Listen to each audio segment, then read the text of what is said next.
It's the middle of the night, nobody's inside, just me and Maggie in the back seat tonight.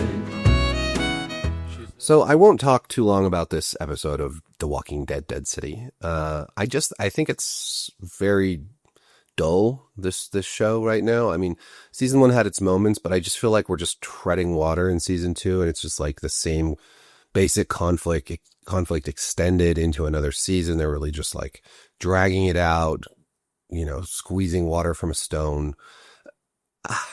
But one thing that I've talked about before, and that this episode really drove home for me, is that they just are relentlessly throwing the worst female characters at us in The Walking Dead generally, and in this show in particular. And I've said this before, I don't understand why every single faction and community in this show and in all the other spinoffs and in the main show are run by women. And more to the point, all these female characters are terrible. I mean, outside of like, I think Alpha was a pretty good villain, the Whisperer's leader. She was a pretty good, like, big boss, bad bitch, whatever. But really, other than that, we've had so many different female leaders of these factions. What's her face for the Pioneers and for The Walking Dead? Her name's on the tip of my brain, but she's from The Boys, the actress. She was a very bland villain. But then there's like Janae from Daryl Dixon, like the French lady, also super bland villain. You had Pamela Milton for the Commonwealth. There was the chick from World Beyond. She was like the head of whatever that was, the faction of the CRM, I think. 1 second. Virtually, you know, and now here both the leader of the New York groups, the Dama female, the leader of New Babylon, Charlie Bird, she's a woman. Her like second in command, who's a major, but also apparently outranks colonels and stuff, is Lucia. It's literally, I mean, I'm not even exaggerating. It is just about every single one of these communities and factions is run by a woman. There was like the Reapers in The Walking Dead, and they were run by a dude, but they were in it for like 2 episodes and they were terrible. It's not like this show treats men that well, but really they have made almost all their leaders women, and then all of these characters are terrible. And I don't mean just like they're evil. They're just genuinely bad. Like the Dama is evil. We see her kill the violin player Victor in this episode for no reason, basically.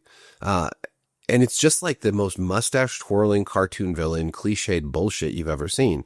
And then the leaders of New Babylon, especially this Lucia chick, who's the actress is from Orange is the New Black. She's just like unpleasant and bossy and poorly written.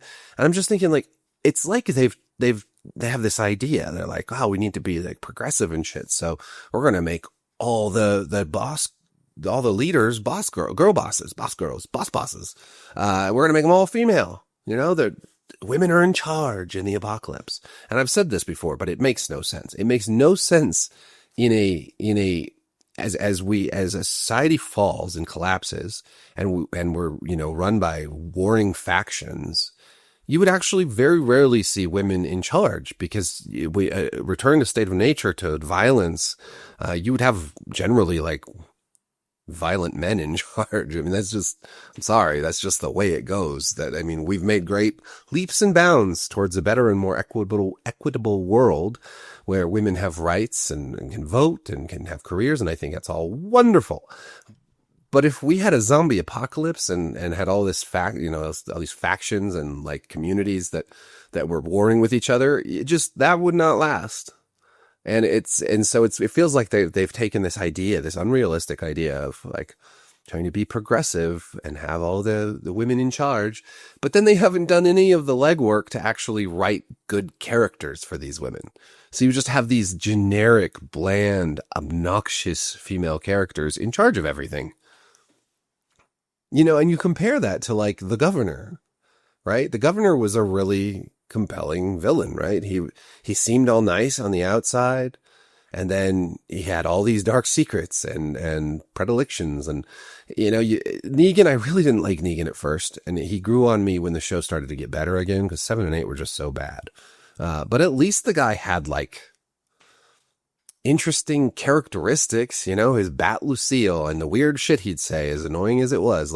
At least he was unique. And I would say again, I think Alpha as a female villain was very unique. She had a lot of menace. She was scary. She was different. She led these whisperers who were at least, even though they're kind of goofy, they were a unique faction in a sea of very repetitive factions. And, but then you get to the Commonwealth and Pamela, the most basic, boring white lady.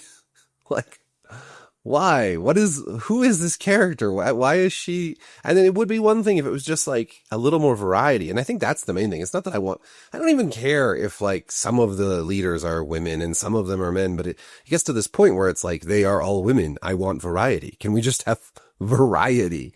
And they can't all just be the same. You put a cowboy hat on one and put another in a clown suit. It's like they're all cosplaying. But there's still no really strong characterization for any of these characters. Janae in France, what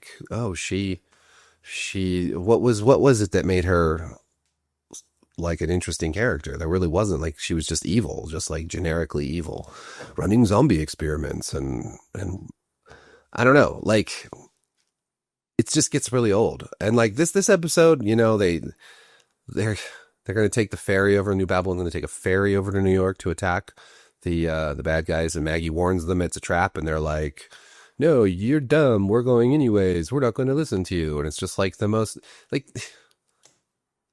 just write all their characters to be so stupid. And of course the Croat and Negan have laid their traps, and they run into a minefield, and the ship gets destroyed, and the Croat and them win. But it's at this point, I find the New Babylon people so awful and the New York people so awful that I just could give no shits. I could give a shit. I could not give a shit about what happens to anybody except for, and honestly, I keep saying, the main characters maybe I care about, but first of all, they've got so much plot armor that I don't really care. They're going to survive. And if they don't, I will be absolutely shocked. But also Maggie, I haven't liked Maggie in years. She's so annoying. Her accent is so annoying, and she's just always very serious. There's just not any sort of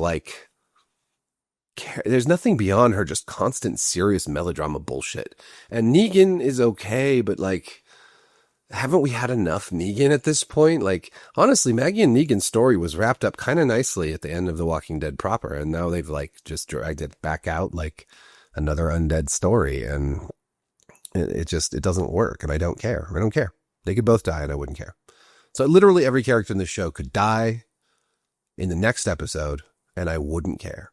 But they won't kill off the most annoying characters, and they will kill off someone like Victor, who was actually seemed like a nice guy, and he played some wicked violin. He did some nice Bach. It makes no sense that the Dama would kill the one guy, the one classically trained musician in her outfit. There ain't no way. She's this art lover, and she likes, this stuff. Stupid. It's stupid.